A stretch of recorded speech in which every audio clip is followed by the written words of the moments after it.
सुधा, सुधा, अरे जयेश नहीं आया है। सुधा उठ ना बाबा, जयेश नहीं आया है।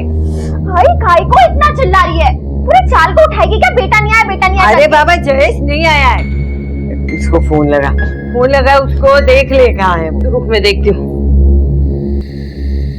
क्या हुआ? नहीं लग रहा है उसका फोन। क्या? जा मुकुल के पास जाना। आई, इतनी रात हो गई है। नहीं जाना है तो मैं जाती हूँ। आई रुक। नहीं मुझे जाना है। आई रुक, मैं जाती हूँ। आखिर ऐसा क्या हुआ था कि एक माँ अपनी ही बेटी से इस कदर नाराज थी? ये केस जब परत दर परत खुलेगा तो रूबरू होगी एक ऐसी हकीकत जिसे जानकर आप दंग रह जाएंगे। मुंबई के उपनगर भयंदर का ये केस आपके सामने अपराध की एक ऐसी तस्वीर पेश करेगा जो आपने पहले कभी नहीं देखी होगी। हेलो बबलू मामा, मैं सुधा बोल रही हूँ। जयेश आया क्या वहां पे? नहीं है। नहीं कुछ नहीं, वो बोल रहा था मुझे कि इस हफ्ते आपके यहाँ आने वाला है, तो मुझे लगा शायद आपके यहाँ आया होगा, इसलिए फोन किया। ठीक है।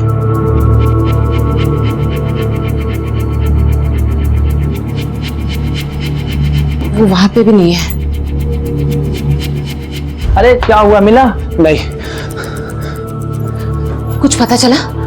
हाँ, सनी से बात की।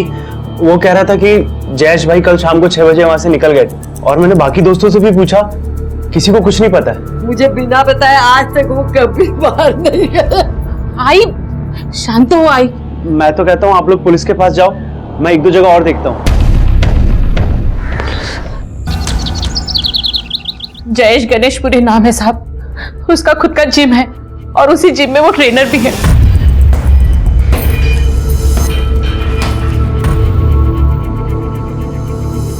जिम का नाम क्या है?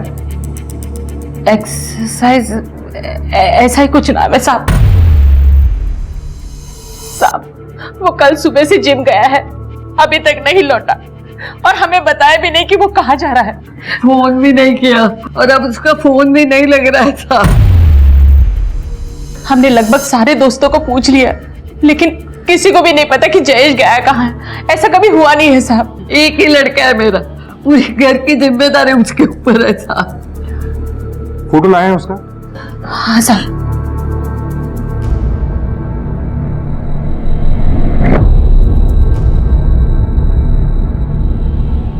आप लोग आइए हमारे साथ। क्या हुआ साहब? जयेश अपने घर का इकलौता कमाने वाला जिम्मेदार सदस्य था। आखिर किसने एक सीधे साधे इंसान को मौत के घाट उतार दिया था? जयेश और लड़की के बदन पर भारी चोटों के निशान थे। लड़की के साथ घिनौना अपराध होने के भी संकेत थे। क्या है इन दोनों हत्याओं के पीछे का राज? संतोष, ये आई, टिफिन दे। वो आली, अरे कल आए थे कि नहीं? क्या है? 2 दिन से वैशाली का फोन नहीं आया। मेरे जाके जरा पता कर, मुझे लगता है वो किसी मुसीबत में तो नहीं है। अगर तुमको इतनी चिंता है तो खुद जाके ढूंढो ना उसे। यार टिफिन दो ना। वो आली। अरे देख क्या बड़बड़ा रहे, वैशाली वैशाली कर रहे हैं और बोल रहे उसको फोन लगा। और कोई काम नहीं है क्या मुझे? ओ तुम ही पन्ना, दिखता नहीं वो काम पे जा रहा है। ए तू घे जामी बकते आला। रात्री तिचाच फोन आला होता ना, क्या बोल रही थी वो? अरे पता नहीं क्या बड़बड़ कर रही थी। मर चुकी है वो हमारे लिए। झोंक तिकड़ा गपचुप। ओ फोन तो दे, मैं फोन करता हूँ। घे खुद ही ले ले। अरे देना।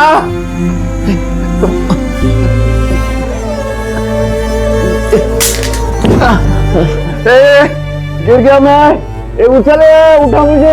हे देवा, कब मरेगा ये? मर तिकड़ा। चल चल।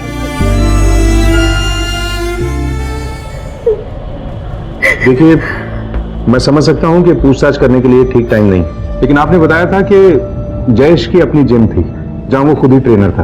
क्या उसकी किसी से कोई दुश्मनी थी, कोई लफड़ा या कुछ और? नहीं साहब, वो बहुत ही अच्छा लड़का था, किसी के साथ दुश्मनी नहीं साहब। अच्छा, उसका किसी से कोई अफेयर था या प्यार? नहीं साहब, वो बहुत ही जिम्मेदार और सुलझा हुआ लड़का था। वो ये सब चक्कर में नहीं पड़ता था। कोई तो ऐसा होगा जिसकी जयेश से नहीं जमती थी, कभी कोई झगड़ा हुआ हो, उसने आपको बताया हो या आपको खुद ही पता हो? साहब, उसका सिर्फ झगड़ा मेरे पति आशुतोष के साथ था। किस बात पे हुआ था झगड़ा? वो ये सब चक्कर में नहीं पड़ता था। कोई तो ऐसा होगा जिसकी जयेश से नहीं जमती थी, कभी कोई झगड़ा हुआ हो, उसने आपको बताया हो या आपको खुद ही पता हो। साहब उसका सिर्फ झगड़ा मेरे पति आशुतोष के साथ था। किस बात पे हुआ था झगड़ा? साहब आशुतोष की और मेरी शादी लव मैरिज हुई थी, लेकिन शादी के बाद आशुतोष एकदम बदल गया साहब। जयेश को पहले से ही शक था आशुतोष मुझे मारता पीटता है। जब ये सब उसने अपने आंखों के सामने देखा तो उसने बर्दाश्त नहीं हुआ सर, वो मुझे उसी वक्त घर ले गया। जयेश पर बहुत जिम्मेदारियां थी साहब, अपनी बीमार माँ, अपनी छोटी बहन किरण की शादी। साहब वो हम सब के बारे में बहुत सोचता था। भगवान करे ऐसा भाई मुझे हर जन्म में मिले। अच्छा, आप अपने घर में रहने कब से आई हैं? 6 महीने हो गए साहब। ठीक है, आप जा सकते हैं।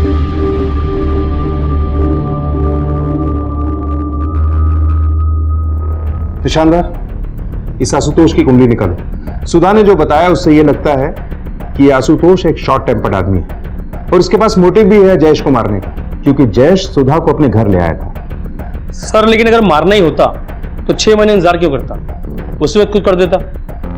हो सकता है कि आशुतोष ने अपने मन ही मन ये ठान लिया था कि जयेश को अपने रास्ते से हटा देगा। निशानदार, जिम और मोहल्ले में पता करते हैं, वहीं से सारी बातें साफ होंगी। चलो। कैसा लड़का था जयेश? सर जयेश बहुत अच्छा लड़का था। जयेश का कभी किसी से झगड़ा हुआ था क्या? जयेश और झगड़ा ऐसा हो ही नहीं सकता साहब, वो तो अपने काम से काम रखता था, उससे किसी को कोई तकलीफ नहीं थी। हम सबके लिए भाई जैसा था वो, दिल से भी बहुत अच्छा था वो। सर जयेश से कभी मदद मांगनी ही नहीं पड़ती थी, पता नहीं कैसे उसे पता चल जाता था, वो मदद के लिए हमेशा तैयार रहता था। जयेश जैसा लड़का आजकल की दुनिया में मिलना बहुत मुश्किल है। सर ऐसा समझो कि जयेश भाई थे तो जिम था, सबसे उनकी बहुत अच्छी बनती थी। सर जिम के खुलते ही उनके नाम पर 40 लोगों ने जिम ज्वाइन कर लिया, इतना अच्छा समझाते थे फिटनेस के बारे में।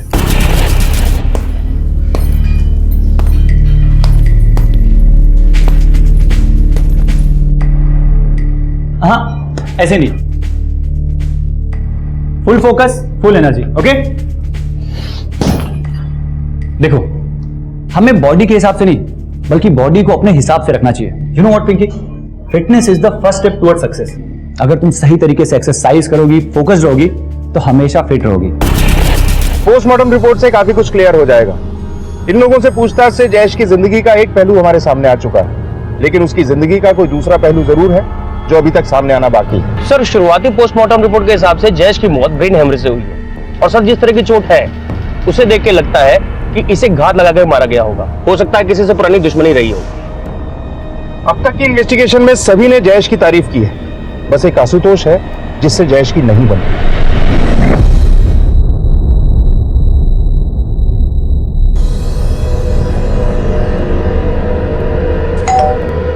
तेरी पत्नी सुधा कहाँ है? सर वो तो अपने मायके गई है। मायके गई है या मारपीट के भेजी है तूने? और वो जयेश कहाँ है? साहब वो तो अपने जिम में होगा ना। जिम में? जिम में नहीं है, उसका खून हो गया है। खून?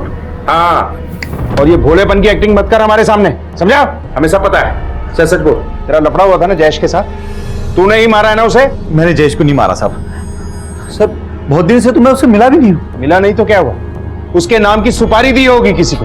बोल, किसको दी थी सुपारी उसके नाम की? बोल। अरे साहब ये क्या बोल रहे हैं आप? उसको मारने के लिए ना मुझ में हिम्मत थी ना ताकत, वो मेरे औकात से बाहर था साहब। हमें बताए बिना शहर के बाहर मत जाना। वैशाली कहाँ गई रे तू? तेरे अपाहिज बाप।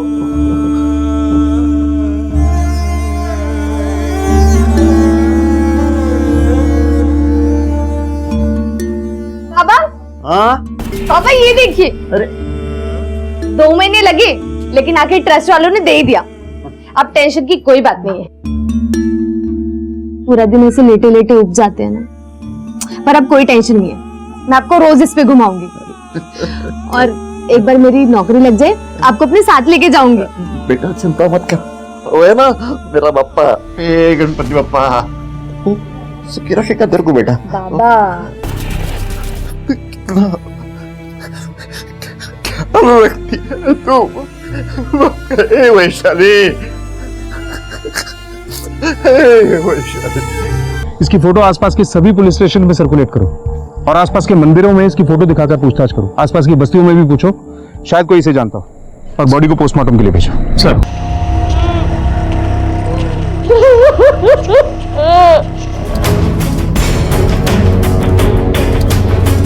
पुलिस मौका वारदात से मिली डायरी से जुड़ी हर छानबीन कर रही थी। शहर के कोने कोने में उसकी तस्वीर भी लगाई गई थी ताकि जल्द से जल्द उस लड़की की शनाख्त हो सके।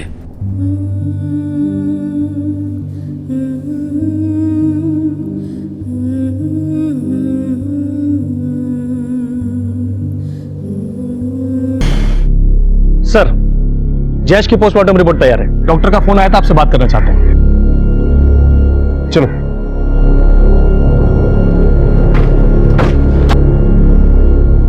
विक्टिम की पूरी बॉडी पे चोट के काफी निशान हैं, इसलिए हमने डिसाइड किया कि इसका एक्सरे कराएं। और एक्सरे कराने से हमें पता चला कि काफी अंदरूनी चोटें हैं। कुल मिला के काफी इंजरीज हैं। जैश खुद जिम का ट्रेनर था और कराटे चैंपियन भी। उसे इस तरह कोई मार सकता है, यह एंगल मेरे गले नहीं उतर। लेकिन इतना जरूर है कि जैश की जिंदगी का कोई दूसरा पहलू भी है।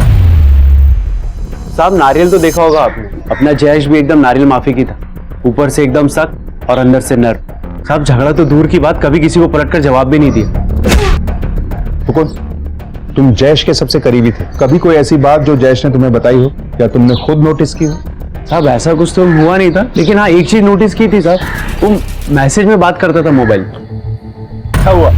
किसको अकेले अकेले मैसेज कर रहा है? कुछ नहीं यार, ये बस ऐसे ही। मुझे कुछ काम है, मैं मिलता हूँ तुझे, ठीक है? क्या बात है? प्रॉब्लम है क्या? चलना बैठते हैं। नहीं यार, कोई प्रॉब्लम नहीं है। साहब, मुझे बड़ा अटपटा सा लगा था, क्योंकि कभी ऐसा हुआ नहीं था। कभी उसकी किसी से कोई लड़ाई हुई, कोई बहस, चाहे छोटी मोटी ही सही? साले, देख लूंगा तुझे। बाद में उस लड़के के साथ जैश की दोस्ती हो गई थी, पता नहीं कैसे, पर उसे कई बार जैश के साथ देखा गया था और उसने हमारे साथ जिम खुलवाने में मदद भी की थी। एक पल में दुश्मनी और दूसरे पल में दोस्ती। नाम क्या है इस दोस्त का? साहब, वीरेंद्र नाम है उसका। सर, वीरेंद्र शहर के बाहर है, मैसेज छोड़ दिया है। और सर, ये रही उस लड़की की पोस्टमार्टम रिपोर्ट। सर, लड़की के साथ गैंगरेप हुआ है। मुझे लगता है जैश और इस लड़की के केस में कोई ना कोई कनेक्शन जरूर है। दोनों को बड़ी बेरहमी से मारा गया है और दोनों की बॉडीज भी आधे किलोमीटर के डिस्टेंस पे मिली है। लड़की की मौत जैश के मौत से तकरीबन 6 घंटे बाद हुई। सर, कहीं ऐसा तो नहीं कि जहां से हमें जैश की बॉडी मिली वहां पे जैश और ये लड़की दोनों आपस में मिले हो सकता है किसी ने उन्हें वहां पर देख लिया हो और किसी बात पर उन लोगों का झगड़ा हुआ हो और जैश को मारने के बाद हत्यारों ने लड़की के साथ गैंगरेप किया और उसको कहीं और फेंक दिया। निशानदार, इस लड़की की फोटो जैश के दोस्तों और मोहल्ले वालों को दिखाओ। शायद किसी ने इस लड़की को जैश के साथ देखा। लड़की की शिनाख्त की कोशिशें तेज कर दी गई थी। आसपास के सभी इलाके बड़ी बारीकी से छाने जा रहे थे। एक सीधे साधे और जिम्मेदार इंसान की पोस्टमार्टम रिपोर्ट से कई सनसनीखेज सच सामने आए थे जो यकीन से परे थे। क्या जयेश कुछ छिपा रहा था? क्या चल रहा था उसकी जिंदगी में? ऊपर से शांत दिखने वाले जयेश के अंदर क्या तूफान पनप रहा था? उस लड़की से उसका क्या कनेक्शन था? इस डबल मर्डर केस की पुलिस बड़ी बारीकी से जांच कर रही थी, लेकिन पेचीदगियां सुलझने का नाम नहीं ले रही थी। अब तक संदिग्ध लोगों में सिर्फ आशुतोष ही उभर कर सामने आया था। क्या वाकई उसने अपनी दुश्मनी निभाई थी? क्या जयेश की मौत आशुतोष के बदले की शक्ल में सामने आई थी? सर, मैंने जयेश के जानने वाले सारे लोगों से पूछताछ की, लड़की की फोटो भी सबको दिखाई और जयेश का कॉल रिकॉर्ड भी वापस से क्रॉस चेक किया। सर, मामला बिल्कुल क्लीन है, दोनों के बीच में कोई कनेक्शन नहीं। हेलो सर, वो डायरी वाले लड़के का पता चल गया। गुड, हम लोग आ रहे हैं। जी सर। सर, डायरी वाले का पता चल गया। गुड, चलो।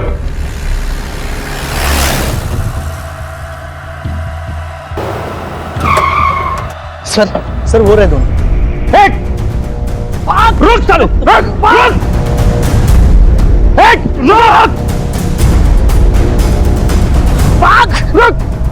भाग जल्दी।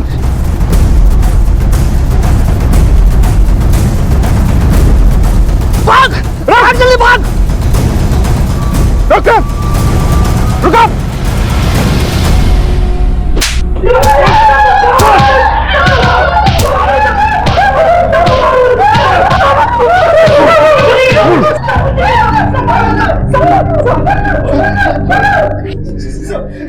पहचानता है इस डायरी को? हाँ साहब, ये मेरी डायरी है साहब। तूने रेप किया था उस लड़की का? हाँ, तूने रेप किया ना? क्यों मारा दोनों को? बोल, कैसा जानता दोनों को, बोल। दोनों को सब, वहां तो वो लड़की अकेली पड़ी थी साहब। और साहब हम वहां से चले गए साहब, लेकिन फिर भी वो लड़की जिंदा थी साहब। तुम लोगों की वजह से उस लड़की की जान चली गई। शर्म आती है तुम्हें इंसान कहते हुए? तुम्हारी जगह कोई जानवर भी होता ना तो तरस खा के मदद करता उस लड़की की। तुम लोगों की वजह से मर गई वो। पहचानता है इसको? नहीं साहब। 2 मिनट के मजे के लिए ना अब सड़ना सारी जिंदगी जेल में। सब गलती हुई साहब, सब गलती हुई साहब। सर, अब तक ना ही किसी ने इस लड़की को पहचाना है और ना ही कोई मिसिंग कंप्लेंट दर्ज करवाने आया। हमने हर तरह से पूछताछ की, लेकिन ये लड़के रेप के अलावा कुछ एडमिट नहीं कर रहे। अगर इन लोगों ने जैश को नहीं मारा है, फिर जैश को किसने मारा है? और ये लड़की वहां कहां से आई? किसने अधमरी हालत में लड़की को वहां फेंका? क्या कनेक्शन हो सकता है जैश का इस लड़की के साथ? अगर कोई कनेक्शन नहीं है तो कहीं ऐसा तो नहीं इस लड़की की वजह से जैश को मारा गया हो और जैश की वजह से इसे? लेकिन सर, ये लड़की है कौन? अभी तक तो हमें ये भी नहीं मालूम। ठीक है, रहो निशानदार, अपने पूरे खबरी नेटवर्क को एक्टिवेट कर दो। कहीं ना कहीं से कुछ हाथ जरूर लगेगा। और वो वीरेंद्र आया क्या? सर, कांस्टेबल तैनात है, आते फोन हो जाएगा। गुड।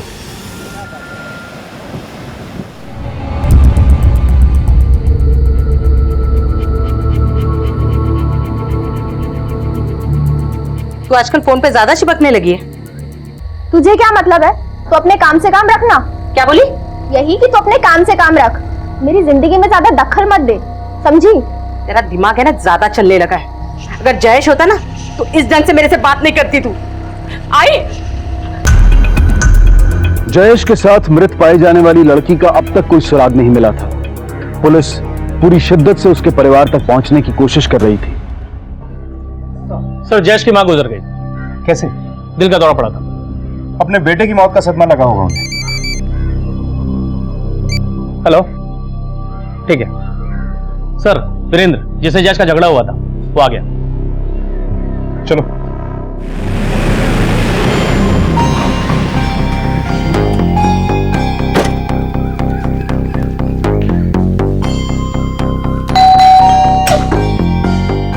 वीरेंद्र पाटिल, आइए सर, बैठिए। It's okay. जयेश गणेशपुर को तो जानते ही होंगे। जी सर, अच्छे से जानता हूँ। मैं बैंकॉक गया हुआ था और आज सुबह अर्ली मॉर्निंग फ्लाइट से वापस आया हूँ। और आते से ही मुझे पता चला कि उसके साथ ऐसा हादसा हुआ है और उसकी माँ भी चल बसी है। बड़ा ही अच्छा बंदा था सर। तुम्हारा तो झगड़ा भी था ना उसके साथ? सर, आप भी क्या बचपन की बातें लेकर बैठे हैं सर। ये तो बहुत पुरानी बात है। उस झगड़े के बाद तो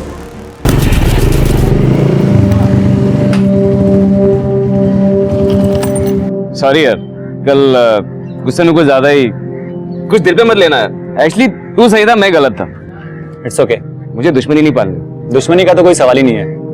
वो मैंने भी सिचुएशन के हिसाब से रिएक्ट किया था। तो फिर दोस्ती पाल लेते। श्योर। वीरेंद्र, जयेश से जिम शुरू करना था। मैंने पैसे लगाए और उसने मेहनत, और हम दोनों पार्टनर बन गए। वो जिम शुरू करने के लिए मैंने 10 लाख रुपए जरूर लगाए थे, लेकिन वो जिम सिर्फ और सिर्फ जयेश का था। वो चलता था तो सिर्फ जयेश की वजह से। अब पता नहीं मैं सुधा दीदी से कैसे मिलूंगा, मिलके क्या कहूंगा, समझ भी नहीं आता। ठीक है निशानदार, रेलवे पुलिस से संपर्क करो। उस जगह पर दोबारा से छानबीन करो, शायद कुछ हाथ लगे।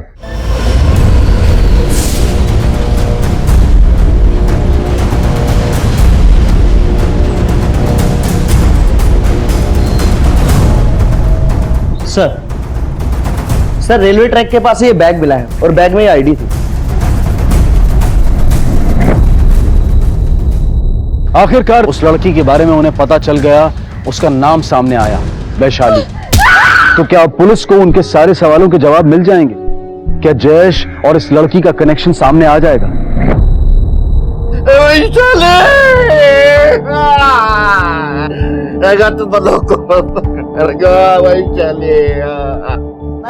नाटक लाउंज वाले क्या नाटक लगा रखा है? तुझे भी कुछ दिनों में तेरी लड़की के पास ही जाना है। 1 मिनट। ठीक है साहब। ये इस लड़के को पहचानते हैं आप? जहां से वैशाली की लाश मिली उससे थोड़ी दूरी पर इसका भी मर्डर हुआ। आप पहचानते हैं इसे? नहीं साहब, मैं नहीं जानती इसको। तो फिर आप वैशाली के बारे में बताइए। आखिरी बार उसका कॉल आपको ही आया था, क्या कहा था उसने? काय बोलणार साहेब, बोल रही थी बाबा मुझे बचा, बाबा वो लोग। आपने ये जानने की कोशिश नहीं की कि वो किस मुसीबत में है, क्या कहना चाहती है? मला काय माहिती साहब, वो क्या कहना चाहती थी, वो किस मुसीबत में थी। फोन ही कट हो गया। अच्छा, आप वैशाली के बारे में बताइए, वो क्या करती थी, कहाँ जाती थी? पागल थी वो क्या करती थी साहब, कहाँ जाती थी, किसी को कुछ मालूम नहीं है। यहाँ तक कि वो हर काम अधूरा करती थी, पढ़ाई अधूरी, नौकरी अधूरी, यहाँ तक कि उसकी शादी भी अधूरी रह गई थी। कैसे नहीं करेगी शादी तो? आई, मैं नहीं करेगी शादी, मेरे को नहीं करनी है शादी। बाबा तो तुझे करनी पड़ेगी। अरे भाई, अरे का तिच्या पाठी लागलाय? अरे नाही तिला लग्न करायचं तो मत करने देना शादी। बसा तुम्ही मधी मधी बोलू नका, कळलं ना? शादी तो तुझे करनी पड़ेगी। मेरे से पूछा किसी ने? पूछने की क्या जरूरत है, उम्र हो गई है तेरी शादी की। तो तेरा भाई आया ना बाबा, वो तुझे बराबर बताएगा तू शादी करेगी या नहीं करेगी। मत रो बेटा। साहब भले ही मैं उसके ऊपर चिल्लाई, मगर उसकी भलाई के लिए मैंने उसे बहुत समझाया, मगर वो भाग गई। अरे चुप करो, कितना खासोगे, दिखता नहीं मैं बात कर रही हूँ। सबको मौत आती है, तुम्हें नहीं आती। अपनी लड़की के पास जाना है क्या अभी? 1 मिनट, पहले आप पानी पिलाइए, उसके बाद बात करेंगे। जाइए पानी लेके आइए। है क्या? दुनिया को मौत आती है, पता नहीं तुझे कब आएगी, कब मेरे से पीछा छोड़ेगा। आपका दिमाग तो ठीक है, कोई इस तरह पानी देता है अपने पति को? मुझे बहुत काम है, मुझे अंदर खाना बनाना है। मैंने जो बताना था बता दिया।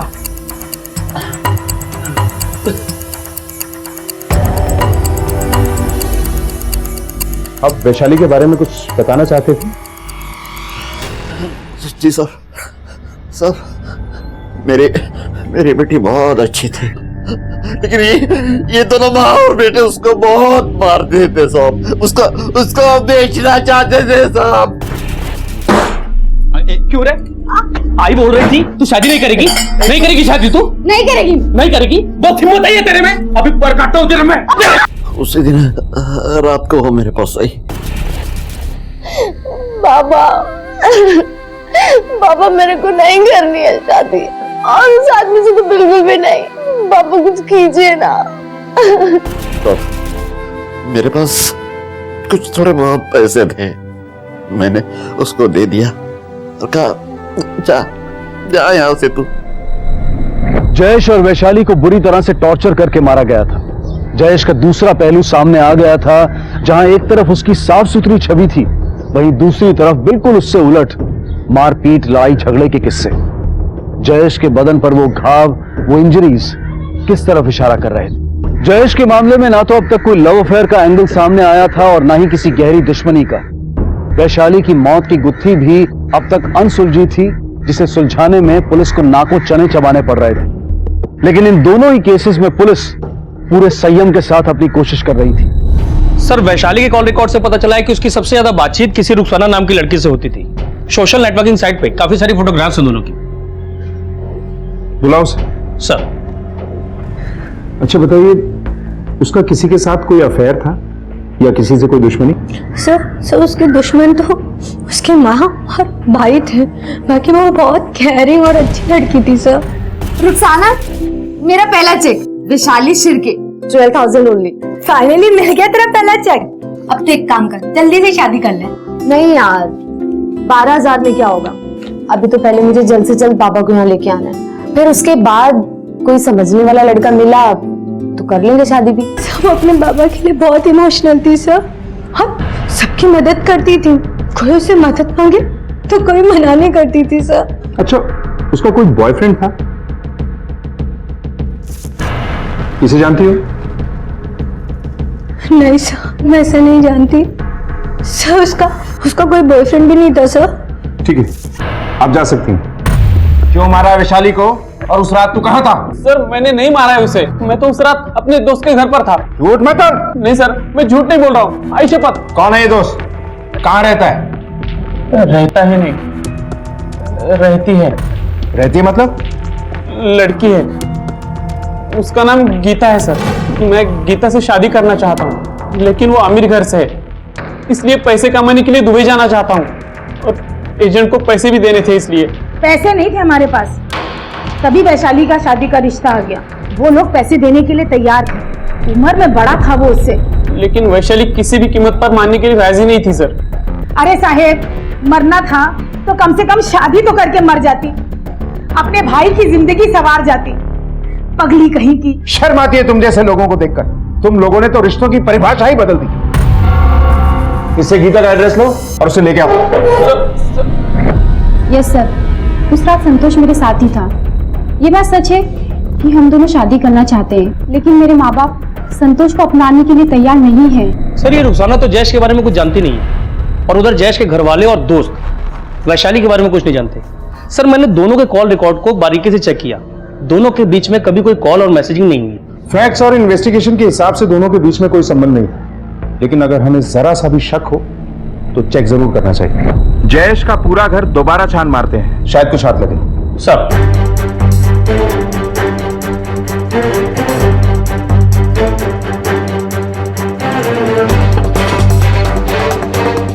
आप हमें जयेश के कमरे की तलाशी लेनी है।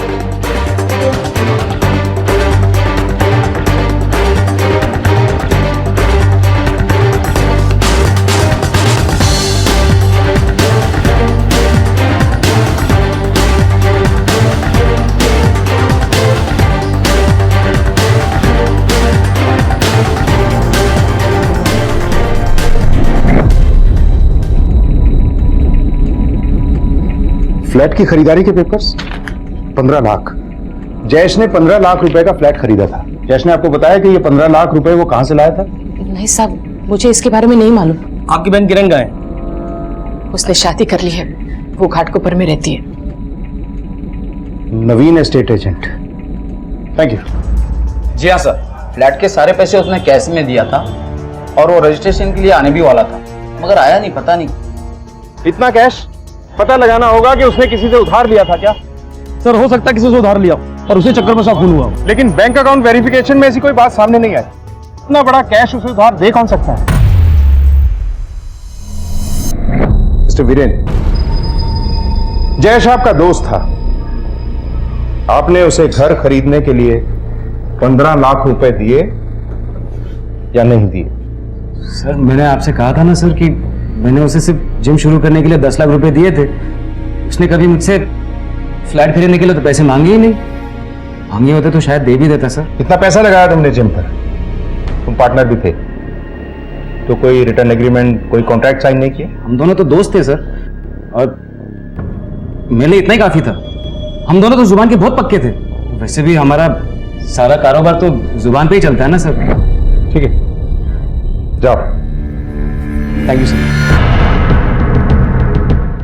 निशानदार, एक बात मुझे हजम नहीं हो रही। इन्वेस्टिगेशन के हिसाब से जयेश अपनी हर चीज में बिल्कुल परफेक्ट था, पक्का और साफ सुथरा।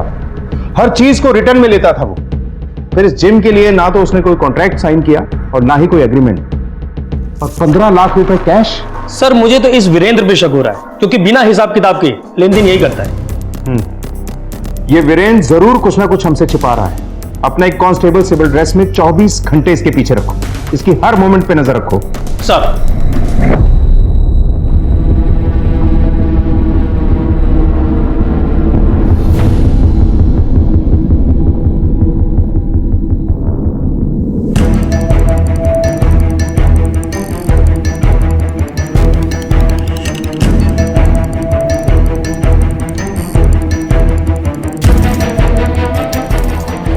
क्या बोलता है दीपक, कैसा है? क्या बोलते हैं भाई लोग?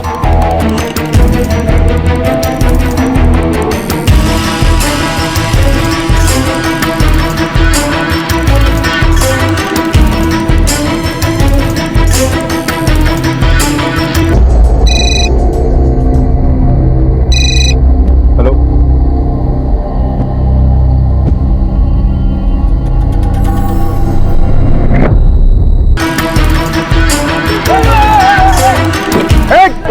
कोई भागेगा नहीं। रुको, कोई भागेगा नहीं। पकड़ो, चलो चलो गाड़ी में चल, शुरू हो जा। से उस दिन सर ऐसी इलीगल फाइट होती थी सर, और इसमें काफी पैसे बनते थे। जिस दिन मेरे और जयेश के बीच में झगड़ा हुआ था ना सर, तब मैं उस दिन समझ गया था कि इसमें बहुत दम है और ये फाइटर बन सकता है। जयेश को पैसों की जरूरत थी, उसे अपने परिवार के लिए घर खरीदना था, इसलिए उसने फाइट शुरू की सर। वो पैसे उसने फाइट से ही कमाए थे सर। उसे अपनी बहन की शादी करनी थी सर। बैड लक सर, वो उसने मारा गया सर। अपने फायदे के लिए कितने लड़कों की जान को खतरे में डाल रहा है तू? जयेश मारा गया और वैशाली का खून कर दिया और दोनों के परिवारों को बर्बाद कर दिया। अब सड़ यहां।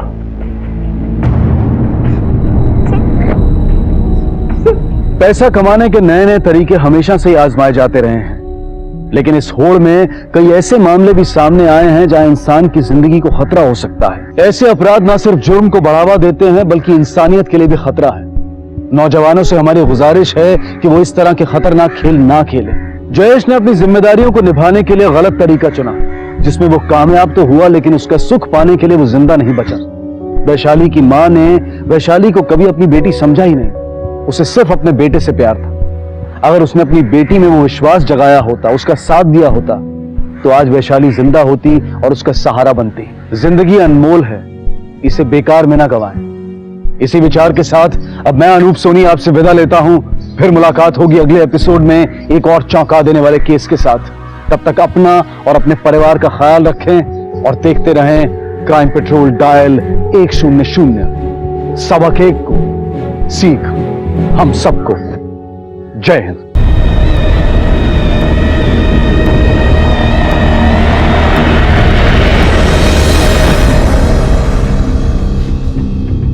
क्या बना दिया उन्नति, तुझे जब इतनी नफरत है हम लोगों से तो खुद के घर क्यों नहीं चली जाती? मैं क्यों जाऊं? आप लोग की मुझे इस घर की बहू बनाना चाहते थे ना, वो भी मेरी मर्जी के खिलाफ। आप अच्छी तरह से जानते थे कि मैं शादी नहीं करना चाहती, पर फिर भी, और अब कहते कि मैं चली जाऊं। मैं कहीं नहीं जाऊंगी, यही रहूंगी आप सबके साथ। अरे समझाओ इसे। आज कुछ ज्यादा ही नहीं बोल रही है तू? पर कुछ गलत भी तो नहीं कह रही मैं।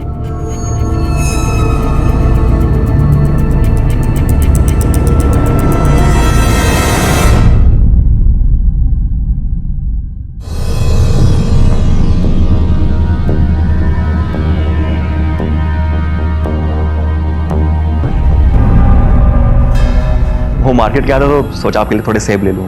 पसंद है ना आपको? क्या हुआ, कोई नई बात हुई? वो एक्चुअली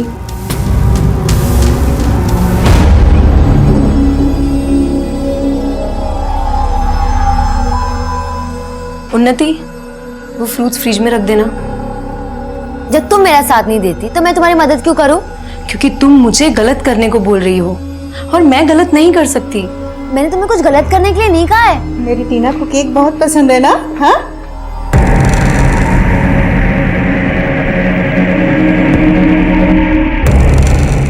क्या हुआ?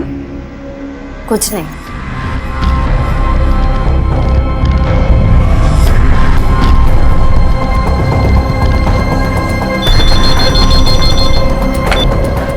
Hello police station. Hello police station. Sir आप प्लीज जल्दी आ जाइए, वो लोग उसे बहुत मार रहे हैं। सर आप आके उसे बचा लीजिए प्लीज। एक मिनट आप शांत हो जाइए। अपना नाम बताइए पहले। सर मैं उन्नति। कौन किसे मार रहा है? मेरी जेठानी मेघा को बहुत मार रहे हैं, आप उसे बचा लीजिए वरना वो मर जाएगी सर। अच्छा ठीक है, आप पहले हमें एड्रेस बताइए, कहाँ से बोल रहे हैं आप? ठीक है, हम पहुंच रहे हैं।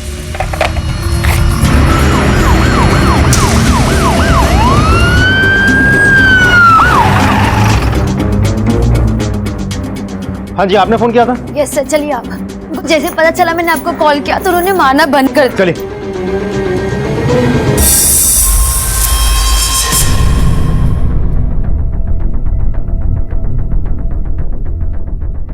अरे आप लोग? हमें खबर मिली है कि आप लोग अपने बहू मेघा के साथ मारपीट कर रहे हैं। क्या? कैसी बात कर रहे हैं आप? ये मेरी बहू है, आप पूछ लीजिए, खुद ही सीढ़ियों से गिर गई थी। हाँ ये सही बोल रहे, पता नहीं कैसे सीढ़ियों से मेरा पैर फिसल गया।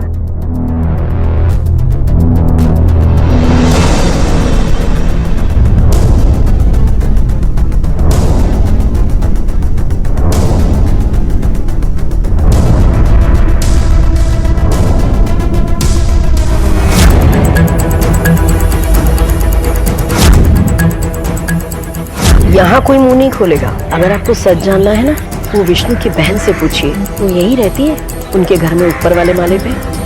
ठीक। सर मैं घर में नहीं थी, इसलिए कुछ कह नहीं सकती। और तुम? सर कॉलेज के बाद मेरी क्लासेस होती हैं, तो कॉलेज और क्लासेस दोनों खत्म करके अभी जस्ट घर आया हूँ मैं।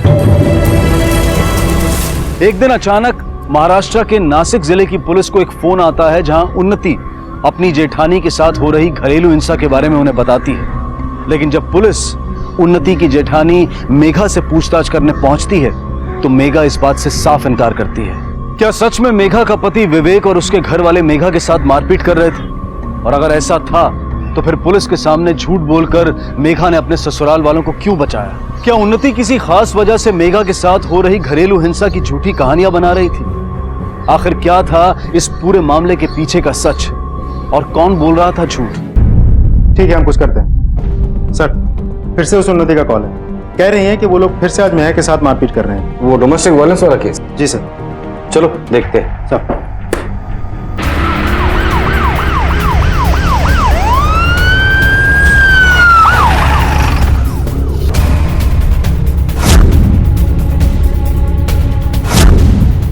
आज क्या हुआ?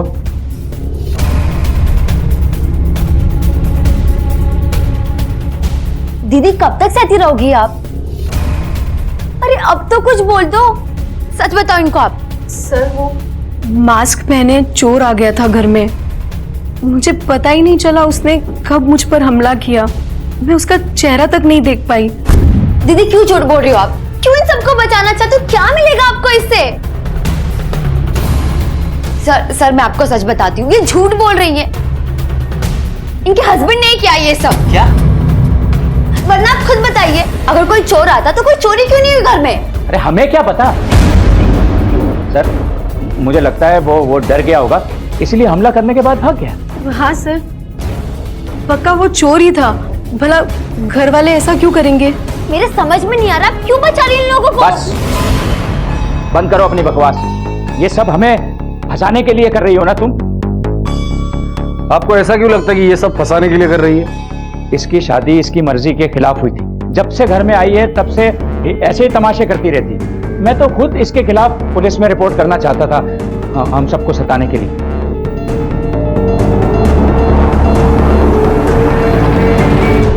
तुम्हारे ससुर ने तुम्हारे खिलाफ कंप्लेंट की है, अभी तक तो हमने कोई एक्शन नहीं लिया। लेकिन अगर तुमने सच नहीं...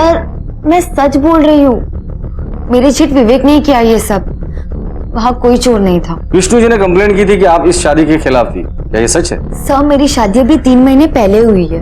वो लोग झूठ बोल रहे हैं कि शादी मेरी मर्जी के खिलाफ हुई है। नॉर्मल अरेंज मैरिज थी, जो सबकी होती है। शादी के बाद से मैंने देखा है अपनी जेठानी पर जुल्म होते हुए उसी घर में, इसलिए मैंने कंप्लेंट की। अगर ऐसी बात है तो तुम्हारी जेठानी मेघा इस बात से इनकार क्यों कर रही है? देखो उन्नति, झूठी कंप्लेंट करने के केस में मैं तुम्हें अरेस्ट भी कर सकता हूँ। सर मैं कोई झूठ नहीं कह रही, वहाँ कोई चोर वोर नहीं था। ये डोमेस्टिक वायलेंस का मामला है। मेरी जेठानी को लोग मारते पीटते जुल्म करते, वो कुछ नहीं कहती, बट मैं ये सब बर्दाश्त नहीं कर सकती। ठीक है, जाइए, अब हम लोग इन्वेस्टिगेशन करते हैं। Thank you.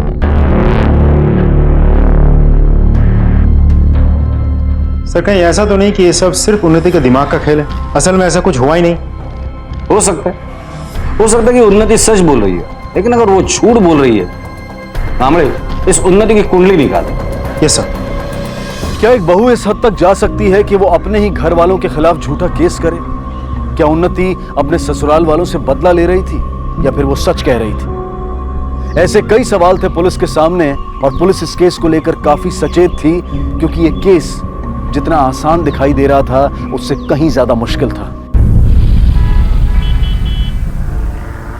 सर, उन्नति का एक बॉयफ्रेंड था, वो बहुत पहले की बात है। मगर उन्नति ने कहा था कि ये सब भूल के इस शादी को वो बखूबी निभाएगी। सर, उन्नति का अफेयर अजीज नाम के एक मुस्लिम लड़के के साथ चल रहा था, लेकिन उसकी शादी घर वालों ने जबरदस्ती दीप के साथ करवा दी। मुझे तो डाउट है कि वो आज भी अजीज के साथ टच में है। उन्नति ने हमसे झूठ बोला, इसका मतलब यह है कि बाकी की सारी बातें में उसने झूठ ही बोली होगी। और वो अगर अभी भी अजीज के कांटेक्ट में, तो हो सकता है कि ये दोनों का प्लान हो। घर में घुसा हुआ चोर अजीज भी हो सकता है। इसका मतलब ये दोनों ये सब कुछ सिर्फ इस फैमिली को फंसाने के लिए कर रहे हैं। अजीज और उन्नति दोनों के कॉल रिकॉर्ड निकालो, और ये मेघा, उसके साथ जो कुछ भी हो रहा है पता करो वो महज इत्तेफाक है या वाकई वो किसी प्रॉब्लम में है। Okay sir. ये सब तुम्हारी वजह से हो रहा है। ये उन्नति तुम्हारी पसंद की लड़की थी ना, तुम ही लेकर आई थी ना इसे। तो मुझे थोड़ी ना पता था कि इतनी तेज निकलेगी। देखने में सुंदर थी, अच्छी होगी, सोचा दीप की जिंदगी संवर जाएगी। क्या जरूरत है सोचने की? जो काम नहीं हो वो नहीं करना चाहिए। तुम्हारी वजह से फंस गए हम लोग, और ये लड़की बर्बाद करके मानेगी हमें।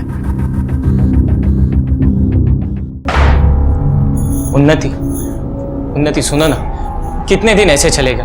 अब बर्दाश्त नहीं होता। उन्नति सुनो ना, मैं क्या बोल रहा हूँ। दीप, प्लीज हटो। क्या तुम अजीज को भूल नहीं सकती क्या?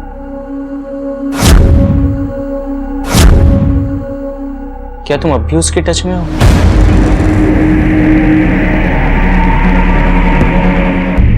ये बहुत अच्छा किया आप लोगों ने, अपने घर की गंदगी हमारे घर में डाल दी। सुनिए, जो आपकी लड़की है ना, अब भी अजीज से मिलती है।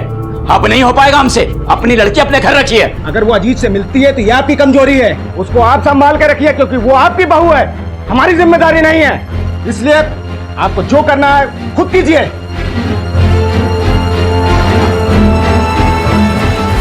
कुछ पता नहीं सर, अजीज कहाँ है? उन्नति की शादी के बाद वो पागल सा हो गया था। एक दिन अचानक घर छोड़कर पता नहीं कहाँ चला गया। ये सब वो लड़की की वजह से ही हुआ है। उसी की वजह से मेरा जवान बेटा बर्बाद हो गया साहब, बर्बाद हो गया। उन्नति के कॉल रिकॉर्ड का क्या हुआ? अभी तक अगर वो अजीज के कांटेक्ट में है तो अजीज का लोकेशन हम आसानी से ट्रैक कर सकते हैं। सर, मैं तुरंत कॉल रिकॉर्ड से करवाता हूँ। पुलिस के लिए केस बहुत कॉम्प्लिकेटेड हो गया था।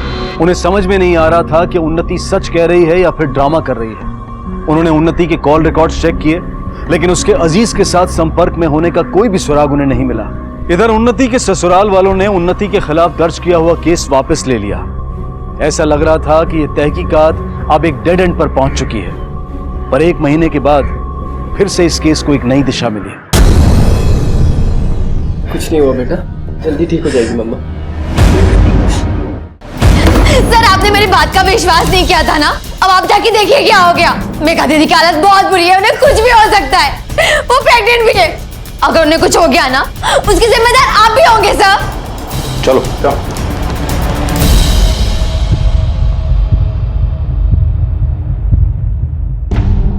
मेघा कहाँ है? सर, उसकी तबीयत खराब हो गई थी, इसलिए उसे दूसरे वार्ड में शिफ्ट किया गया है। हमें आप लोगों से बात करनी है। सर, अभी आप रुक नहीं सकते क्या? आप देख रहे हैं मेरी बीवी की हालत कितनी खराब है। मेघा के साथ इत्तेफाक में इत्तेफाक हो रहे हैं। वो इत्तेफाक क्यों हो रहे हैं ये जानना है हमें, इसलिए बात करनी, वो भी अभी।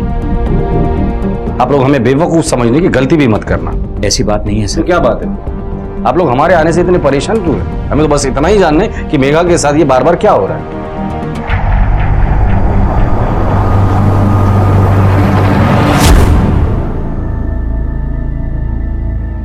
देखिए, अब वो खतरे से बाहर है। बच्चा कैसा है डॉक्टर साहब? बच्ची भी बिल्कुल ठीक है, लेकिन उनकी इस कंडीशन में मैं उन्हें यहाँ से जाने की एडवाइस नहीं करूँगा। क्या हम उनसे मिल सकते हैं? या सर।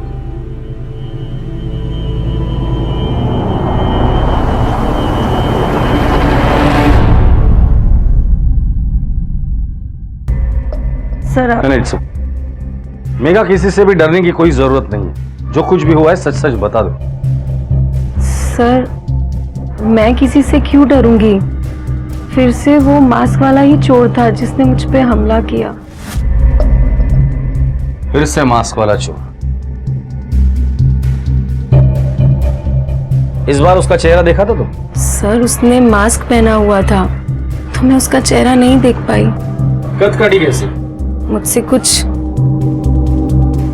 इतना लंबा होगा। चोर ने जब आप पर अटैक किया था, सामने से अटैक किया था या पीछे से? सर उसने पीछे से हमला किया था। और हमला उसने पीछे से किया था तो तुम्हें कैसे पता कि उसने मास्क पहना हुआ है? कि सर जब मैं जमीन पे गिरी थी तो मैंने देखा कि उसके चेहरे पे मास्क है। हाइट कितनी बताई थी उसकी? मुझसे कुछ इतना लंबा। मेघा इतना लंबा था या इतना लंबा था वो? किसे बचा रही हो तुम? सच सच बताओ, तुम्हारी हालत किसने की? वो मास्क वाला आदमी सिर्फ तुम पर ही हमला क्यों करता है? बताओ, किससे डर रही हो तुम? एक्सक्यूज मी सर, सर ये इतना स्ट्रेस नहीं ले पाएंगे, प्लीज।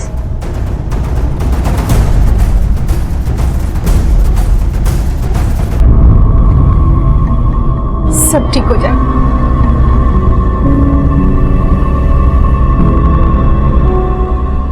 सर आपको क्या लगता है, मेघा पर सच में ही अटैक हुआ है या झूठ बोल रही?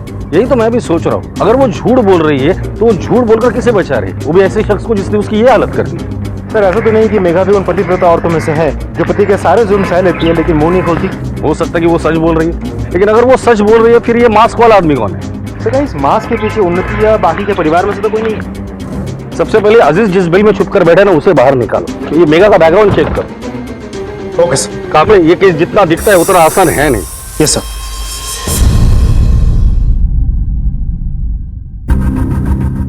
कब बोलोगी? कब्र में पहुंच जाओगी तब? दीदी ये पति और ससुर की मर्यादा छोड़ो और जो हो रहा है वो पुलिस को बता दो सच। आप प्लीज प्लीज तुम मुझे अकेला छोड़ दो। दीदी आप क्यों नहीं समझ रही? ये लोग मार देंगे आपको। उन्नति प्लीज जाओ यहाँ से। सर सांसें चल रही हैं। एम्बुलेंस बुलाओ। शारदा पुलिस को कुछ जरूरी बात बताना चाहती थी, लेकिन जब पुलिस शारदा से मिलने उसके घर पहुंची तब वो ये देखकर दंग रह गई कि किसी ने विष्णु और शारदा पर हमला किया था। पुलिस फौरन दोनों को हॉस्पिटल लेकर गई, लेकिन हॉस्पिटल पहुंचने से पहले ही विष्णु ने दम तोड़ दिया और शारदा की हालत उस वक्त काफी सीरियस थी। पुलिस को यह समझ में नहीं आ रहा था कि विष्णु और शारदा पर यह जानलेवा हमला किसने किया और शारदा उन्हें क्या बताना चाहती थी। क्या शारदा उन्हें हमलावर के बारे में ही कुछ ऐसा बताना चाहती थी जो हमलावर को बेनकाब कर सकता था? और इसी सब से बचने के लिए उसने विष्णु और शारदा की जान लेने की कोशिश की। आखिर क्या था इस पूरी कहानी के पीछे का सच?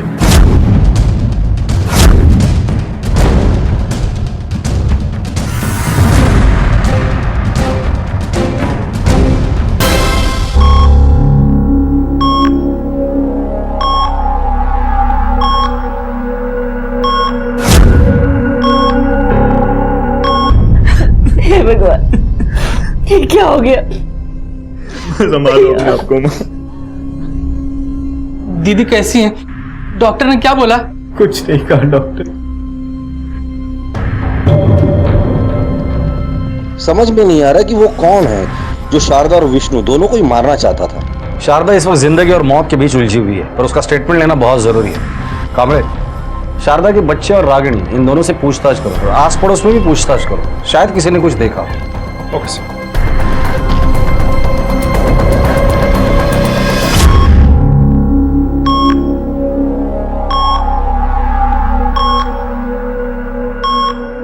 मैं आज ही सोच रही थी कि नीचे जाके भैया भाभी से मिलूं, लेकिन कुछ काम आ गया जिस वजह से मैं जा नहीं पाई। काश मैं चली जाती तो शायद सर मैं घर ही लौट रहा था, शॉप में थोड़ा काम ज्यादा था इसीलिए लेट हो गया। काश मैं घर जल्दी आ जाता। सर मैं मेघा के साथ हॉस्पिटल में ही रहता हूँ उसका ख्याल रखने के लिए। कुछ दिन भी मैं उसके साथ ही था। पता नहीं सर ये सब क्या हो रहा है। पहले मेघा के साथ होता रहा और अब मम्मी पापा के साथ। सर उस दिन हम में से कोई भी नहीं था उनके साथ।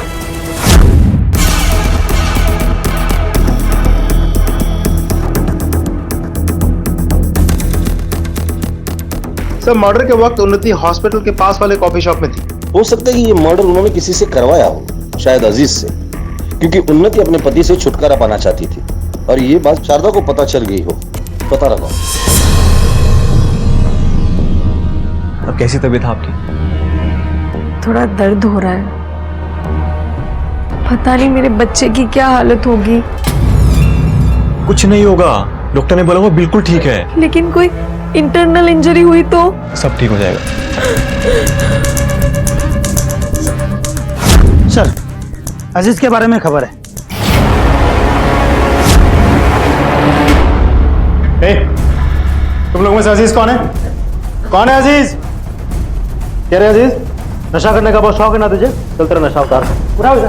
उठ ले जाओ इसे। चल निकल, निकलो यहां से।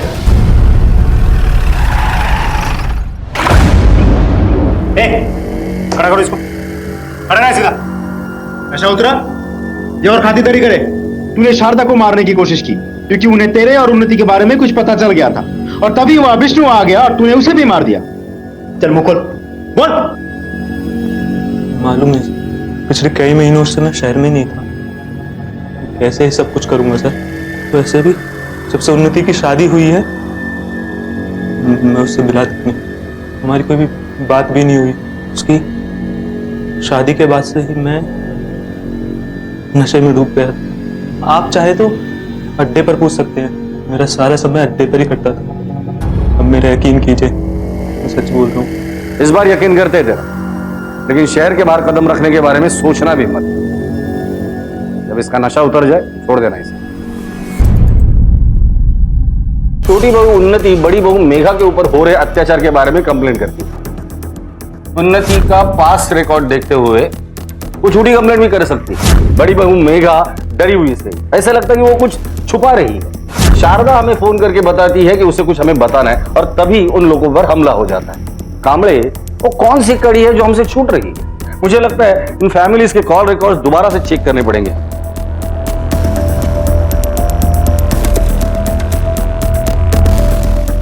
लेकिन सर, उन्नति के कॉल डिटेल्स मैंने खुद चेक किए, कुछ भी सस्पिशियस नहीं, बिल्कुल क्लीन है। मेघा के कॉल रिकॉर्ड देखिए। मेघा रोहन के साथ लगातार कांटेक्ट में। रोहन विवेक के बुआ का लड़का है। सब लोग एक ही घर में रहते, उसके बावजूद इन दोनों के बीच इतनी सारी बातें, और बातें भी तब होती थी जब विवेक घर पर नहीं होता था। ये मेघा और रोहन, इन दोनों के बीच क्या खिचड़ी पक रही थी? अफेयर? कहीं ऐसा तो नहीं कि ये सब इन दोनों का ही प्लान हो? शायद ये अटैक सिर्फ एक दिखावा हो, क्योंकि मेघा पर जब अटैक हुआ तब कोई भी आसपास मौजूद नहीं था। मैं शॉप पे था, भैया ने कॉल किया और मैं सीधा यहीं पर चला आया। बाकी क्या हुआ सर कुछ पता नहीं। सर, मैं अपनी पत्नी शारदा के साथ अपने रूम में खाने के बाद आराम कर रहा था। नीचे से चीखने की आवाज आई।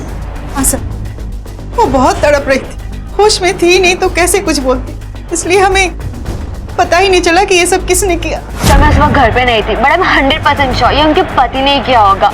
सर शायद उन्नति ही एक्सीडेंट्स प्लान कर रही है हमें बुरा दिखाने के लिए। सर आप बताइए, क्या मैं अपनी प्रेग्नेंट वाइफ को मारूंगा? अपने ही बच्चे की जान लेने की कोशिश करूंगा?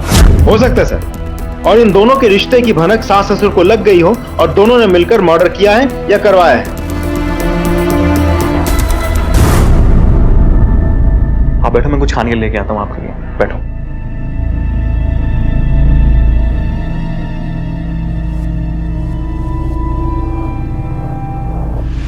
आपको हमारे साथ पुलिस स्टेशन चलना होगा।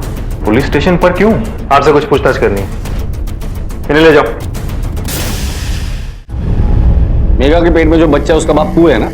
और ये बात शारदा और विष्णु को पता चल गई, इसलिए तुम दोनों ने मिलकर उन्हें मारने का प्लान बनाया। आप ये क्या कह रहे हैं सर? हम बस अच्छे दोस्त हैं।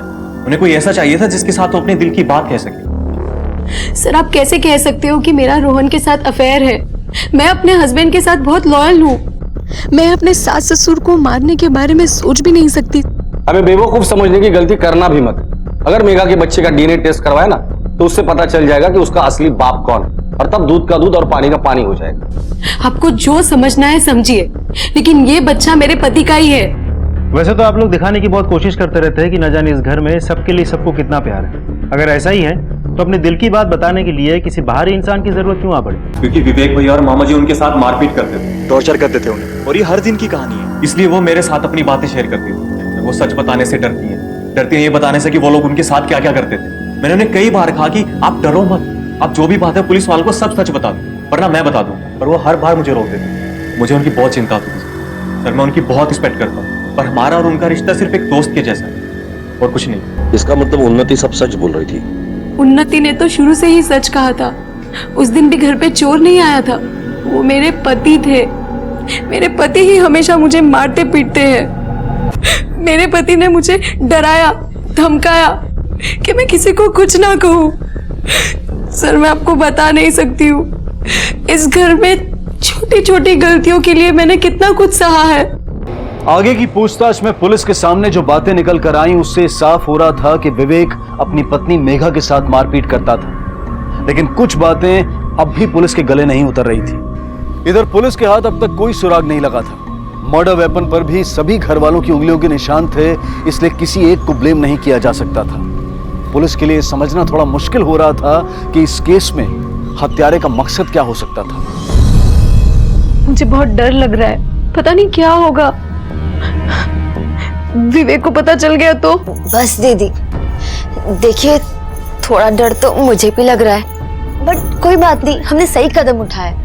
बल्कि मुझे खुशी तो इस बात की कि आखिरकार आपने सच तो बोला।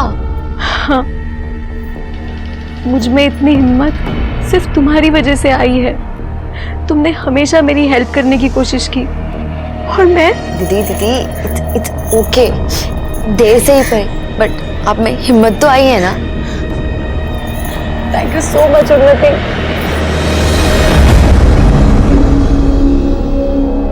नहीं सर, ऐसा कुछ नहीं है। आप लोगों को गलतफहमी हो रही है।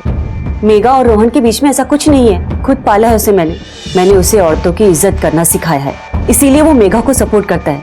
वो शारदा भाभी को भी सपोर्ट करता, लेकिन शारदा भाभी वही करती थी जो भाई उन्हें करने को कहते थे। और आपका भाई क्या करने को कहता था? विष्णु भाई शारदा भाभी को बहुत मारते पीटते थे। भाभी को किसी न किसी वजह से भाई से मार खानी पड़ती थी, और देखते देखते ये सब कुछ हद से आगे बढ़ गया। और विवेक ने भी उनसे सीखकर मेघा को भी मारना पीटना शुरू कर दिया था। ये बात आपने हमें पहले क्यों नहीं बताई? बता देती तो क्या होता, क्या कर लेते आप लोग। उल्टा भाई मुझसे नाराज हो जाता। मेरे पति उनकी दुकान में काम करते हैं, हमारी पूरी फैमिली उन पर डिपेंडेंट है। मैं नहीं बता सकती थी। आपको क्या लगता है किसने मारा होगा आपके भाई को? जैसी उनकी हरकतें थी, उन्हें देखकर कोई भी उन्हें मार सकता था। तो आप भी मार सकती है उन्हें, या आपका पति मार सकता है, या आपका बेटा भी मार सकता है उन्हें। नहीं सर, हम ऐसा करने की सोच भी नहीं सकते हैं। हेलो सब इंस्पेक्टर कामले। ओके सर, शारदा को होश आ गया है, हम उनका बयान ले सकते हैं।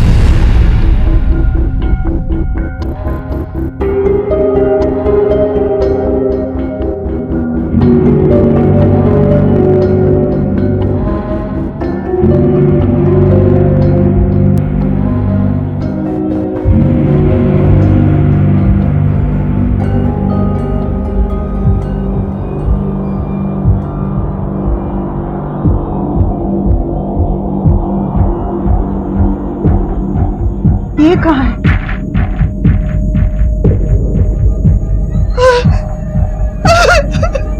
ये क्या हो गया?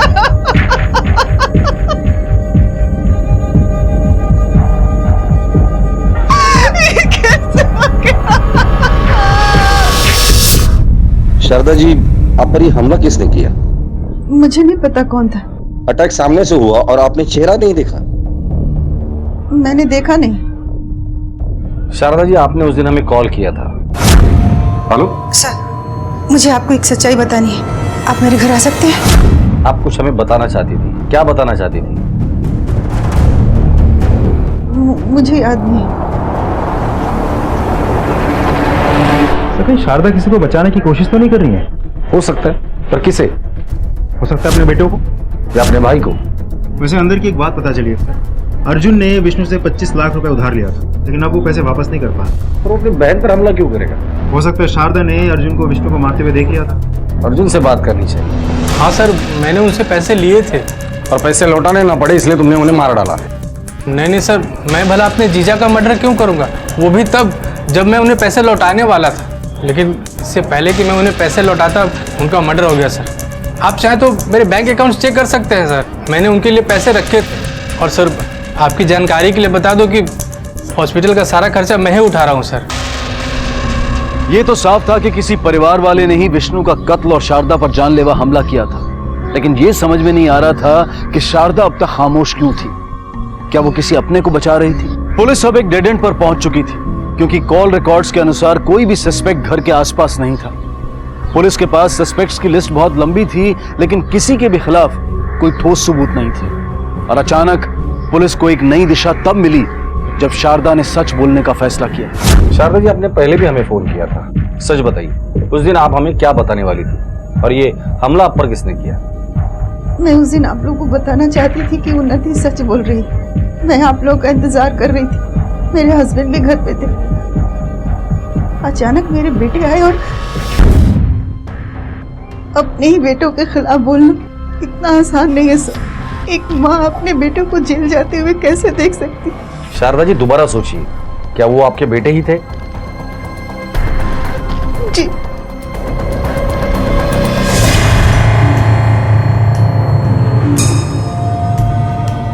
आज से दुकान मैं चलाऊंगा। लेकिन विष्णु जी ने तो आपको हटा दिया था और अब दुकान दीप भाई चलाएंगे। देखो, दुकान अब हम दोनों चलाएंगे, तुम अपने काम से काम रखो। दीप और विवेक, तुम दोनों को हमारे साथ थाने चलना होगा। लेकिन हुआ क्या है सर? क्या हुआ है ये तुम लोग हमें बताओगे। लेकिन सर हमने चलिए पुलिस स्टेशन चलिए, लेकर आओ। चलिए चलिए भैया सर, चलिए चलिए। मेरी बात माँ ऐसा करो। माँ झूठ बोल रही थी सर। माँ झूठ बोल रही है। पहले उन्नति में झूठ बोल रही थी। जब मर्डर हुआ उस वक्त तुम दोनों कहाँ थे? सर मैं अपने दोस्त के साथ मीटिंग में था सर। मीटिंग में था? मीटिंग में था? तुमने पहले भी हमसे झूठ बोला है। अब की बार अगर झूठ बोला तो इतना मारूंगा कि तेरे चलने के भी वांदे हो जाएंगे। तो झूठ बोला था हमसे कि तू अपनी बीवी को नहीं मारता। कोई मास्क वाला आदमी नहीं था, तू ही मारता था अपनी बीवी को। सच है कि नहीं? मैं मारता था अपनी बीवी को। साहब देखा तो था उन्हें उस दिन, अब कितने बजे देखा था ये ठीक से याद नहीं है। कामड़े, हो न हो इन दोनों का ही काम है। विवेक को बिजनेस से निकाला गया था, इसलिए विवेक और विष्णु के बीच झगड़ा होता था। अबे क्या ये? एक नंबर का गधा है तू, दुकान नहीं चला सकता है? क्या हुआ? क्या? चल निकल, तो तेरे से जीवन में कुछ नहीं होगा। चल। अरे पापा हुआ। अरे चल निकल, मुझे दिखाओ तो क्या? अरे निकल, क्या देखेगा तू? देखा ना मैंने, चल निकल। सारी जिम्मेदारी दीप पर आई थी जो ठीक तरह से संभाल नहीं पा रहा था, इसलिए विष्णु हमेशा उसे डांटता था। क्या साबित करना चाहता है तू कि विवेक की तरह गधा है? हैं? मन लगा के काम कर, लात मार के दुकान के बाहर निकाल दूंगा, समझा? लेकिन सर एक बात समझ में नहीं आती, अगर सर उन्नति आई है। लेकर आओ उसे। सर आप गलत आदमी को पकड़ लाए। दीप ने कुछ नहीं किया, वो उस दिन मेरे साथ ही था। उसने किसी को बताया नहीं कि वो मुझसे मिलने आया था, क्योंकि घर वाले मेघा को लेकर मुझसे ऑलरेडी नाराज थे। पहले दिन से तुम उन लोगों पर इल्जाम लगा रही हो, अब बचाने आई हो? सर मैं किसी को भी नहीं बचा रही, मैं तब भी सच बोल रही थी और अब भी सच बोल रही हूँ। तो फिर शारदा ने अपने बेटों का नाम क्यों लिया?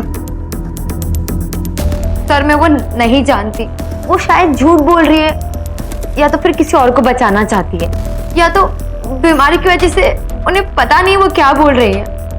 पर मैं इतना जानती हूँ कि दीप ने कुछ नहीं किया। चल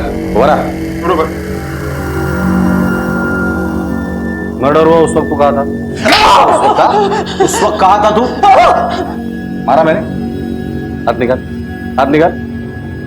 कहा था? कहा था? बोल। मैं उन्नति के साथ था सर। उन्नति के साथ? पहले झूठ क्यों बोला कि तू विवेक के साथ था? क्योंकि उन्नति हमारी फैमिली के खिलाफ थी सर, और पहले उसका अजीज के साथ अफेयर भी था, इसलिए कहीं वो मना ना कर दे, मुझे उस पर भरोसा नहीं था सर। वो मना कर देती तो सीधा मैं फंस जाता सर, और अगर मैं ये कहता कि भैया के साथ नहीं हूं तो पूरा शक मुझ पे जाता सर, इसलिए मैंने झूठ बोला सर। लेकिन सच कहता हूं सर, अपने पापा को नहीं मारा सर।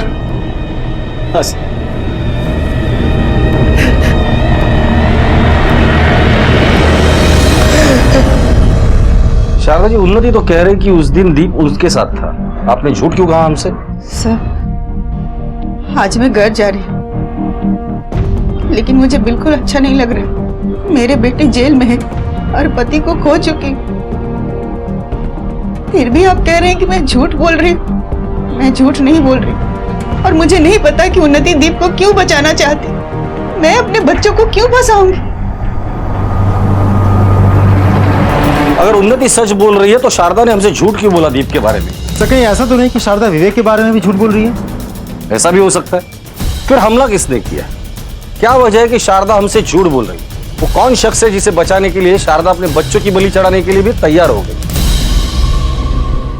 इस केस में आए शारदा के बयान ने इस केस को उसके ही दोनों बेटों की तरफ मोड़ दिया, लेकिन उन्नति के बयान ने इस केस को एक ऐसे चौराहे पर लाकर खड़ा कर दिया जहां से हर रास्ता पुलिस को एक अंधी गली की तरफ जाता हुआ दिखाई दे रहा था। अब तक पुलिस ये तो समझ चुकी थी कि इस परिवार के अंदर का ही कोई किरदार था जो उनसे झूठ बोल रहा था, और इन्हीं के बीच विष्णु का कातिल भी था। लेकिन अब तक ये साफ नहीं हो पाया था कि आखिर ये सब किया किसने था। क्या उन्नति अपने पति को बचाना चाहती थी, या फिर शारदा किसी और को बचाने के चक्कर में पुलिस को गुमराह कर रही थी? क्यों एक मां अपने ही बेटों के खिलाफ झूठी गवाही देगी? आखिर शारदा और उन्नति में से कौन सच बोल रहा था और कौन झूठ? सर मुझे नहीं पता, लेकिन मुझे नहीं लगता कि वो झूठ बोल रही है। उन्होंने हमेशा ये कोशिश की कि उनके बेटे अपने पिता की तरह ना बने, पर वो कभी खुलकर बोल नहीं पाई। लेकिन उन्होंने कोशिश जरूर की। उन्हें बहुत बुरा लगता था कि जिस नरक से वो गुजरी हैं, उसी नरक से उनकी बहुएं भी गुजर रही हैं। सर विवेक पूरा अपने पिता पर गया। दीप तो थोड़ा दब भी जाता है, वो अपने भाई और पिता के खिलाफ कभी नहीं गया। मेरी बहन शारदा टीना को लेकर हमेशा परेशान रहती थी कि वो ऐसे माहौल में पल रही है। उसने मुझसे कहा भी था कि मैं टीना को गोद ले लूं, लेकिन सर मैं अपने जीजा से बहुत डरता था, इसलिए मैं उनसे कभी बात नहीं कर पाया। लेकिन मैं अगर उनसे बात करता भी तो वो नहीं मानते। बहुत दिन हो गया, दादी ने तेरे बालों में तेल ही नहीं लगाया, आज लगाती हूँ। नहीं दादी, मुझे होमवर्क करना है, वरना पापा मुझे डांटेंगे। तू चिंता ना कर, पापा अब नहीं आएंगे। नहीं दादी, मुझे बहुत डर लग रहा है। हाँ बच्चा, नहीं डरते बेटा? नहीं, मुझे बहुत डर लग रहा है।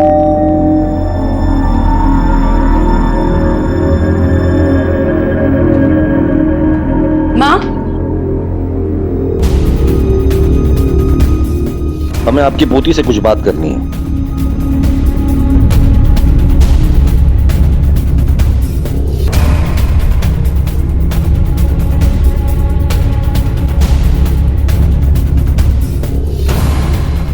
मेरी समझ में नहीं आ रहा है कि आप लोग टीना से क्या बातें कर रहे हैं, वो भी अकेले।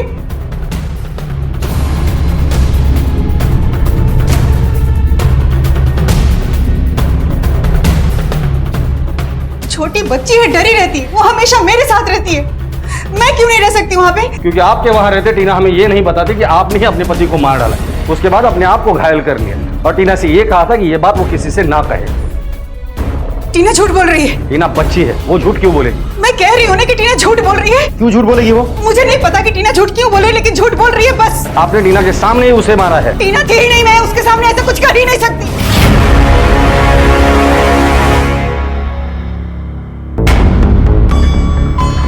शारदा जी सच बोल रही है आप, टीना उस वक्त वहां नहीं थी, पर यह भी सच है कि आपने ही अपने पति को मारा है। मैं बताऊं क्यों? तंग आ गई थी आप उससे, इसलिए उसे मारकर आपने अपने आप को और अपनी बहू को उस अत्याचार से मुक्ति दिलाई है। सच कह रहा हूं ना मैं? मैंने सच्चाई बताने के लिए कॉल किया था कि विवेक मेघा को मारता था। शारदा जी, आपने अपने बच्चों को क्यों फंसाया? जैसे ही मुझे होश आया, तभी मैंने सोच लिया कि इसका इल्जाम मैं अपने बेटों पर लगाऊंगी। इसलिए नहीं कि मैं बचना चाहती थी, इसलिए कि मेरी बहू है, मेरी पोती, मेरा पोता ऐसी आबो हवा में ना जी। मैं तो अपनी पूरी उम्र ये सब सहते सहते काट ली, पर कम से कम इन लोगों तो खुली हवा में सांस ले सके। मैं नहीं चाहती थी कि मेरे खानदान में ऐसा कोई भी मर्द पैदा हो जो अपने बाप, दादा और चाचा जैसा बने।